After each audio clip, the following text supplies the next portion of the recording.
عالمی مدنی مرکز فیضان مدینہ کا پورے ماہ کا اگر ہم نے ایوریج بنائی تھی تو پورے ماہ کا جو خرچ ہے سحری افطاری کا وہ 10 کروڑ روپیہ بنتا ہے. صرف دعوت اسلامی کا جو اخراجات ہیں نا ماہانہ منتھلی کھلانے پلانے کے وہ 19 کروڑ پلس ہیں. تو جس میں ہم جامعۃ المدینہ بھی شامل ہے اور دیگر, تو الحمدللہ یہ ہو رہا ہوتا ہے. دے بھی رہے ہیں لوگ, اناج بھی دے رہے ہیں, کیا دے رہے ہیں, اللہ کی رحمت ہے. اللہ کی رحمت ہے. دعوت اسلامی کھلی کتاب ہے.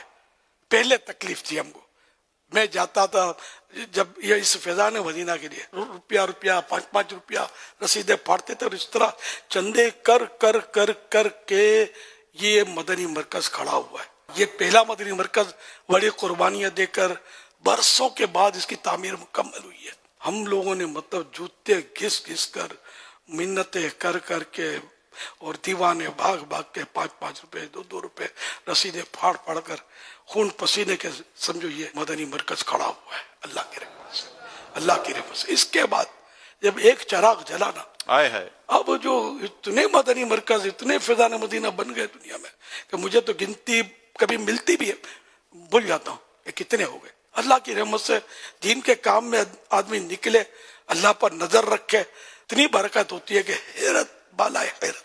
آج کی تاریخ کی اگر ہم بات کریں, یعنی کہ اس وقت مارچ 2025, اس وقت دنیا بھر میں پاکستان سمیت دعوت اسلامی کے 1000 سے زیادہ صرف فیضان مدینہ ہیں. اللہ اللہ, 1000 سے زیادہ ہو گئے. 1000 سے زیادہ فیضان مدینہ اور خدام المساجد کے تحت دعوت اسلامی نے, جو اسلامی بھائیوں نے آپس میں مل کر اس وقت 7000 سے زیادہ مساجد بنا لی ہیں. سبحان اللہ. اگر ہم دیکھتے تو اربوں روپے کی صرف خدام المساجد کے تحت مساجد کی جگہیں اور دیگر جگہ کی خریداری جو ہے نا وہ شاید 4 سے 5 ارب روپے کی سالانہ ہو جاتی ہوگی. اور یہ سلسلہ الحمدللہ جاری ہے, اللہ نے چاہا تو جاری رہے گا. امیل سنت نے آج اپنی بات بیان کی کہ میں امیر سے اپنے بارے میں فرماتے میں کس طرح چندہ لینے جاتا تھا. آج صرف میں ان سے ڈائریکٹ بات کر رہا ہوں کہ جو دعوت اسلامی والے ہیں, اسلامی بھائی اسلامی بہنیں جو کہتے ہیں کہ یار ہم سے چندہ نہیں ہوتا, یار ہم چندہ نہیں کر سکتے, ہمیں شرم آتی ہے, صرف میں ان سے ڈائریکٹلی بات کر رہا ہوں, مہربانی کریں. جب خرچ کرنے والے ہاتھ زیادہ اور کمانے والے آمدنی والے ہاتھ کم ہو جائے نا تو پھر مسائل پیدا ہو سکتے ہیں. اگر ہر دعوت اسلامی والا اور والی اس ڈونیشن کی جو تحریک جو سال میں پورا سال تو نہیں ہوتی, اگر اپنا حصہ ملائے, ڈونیشن کریں, چندہ کریں, اپنا بھی دیں اور لے کر بھی آئیں, تو آپ یقین مانیں دعوت اسلامی آج اتنی ترقی کری نا, اس سے اور زیادہ ترقی کرے گی انشاءاللہ. پہلے جیسے ہم لوگ چندہ کرتے تھے نا, ہمارے بارے میں لوگوں کو وسوسے آتے ہوں گے, پتہ نہیں مولانا مسجد بنائے گا کہ کھا جائے گا. ظاہر ہے کہ میرا اتنا تو شہرت نہیں تھی نا, تو بھروسہ نہیں کرتے ہوں گے, اس لیے تو اب دعوت اسلامی کھلی کتاب ہے, اب تعارف بھی کرانے کی کوئی خاص ضرورت نہیں ہے.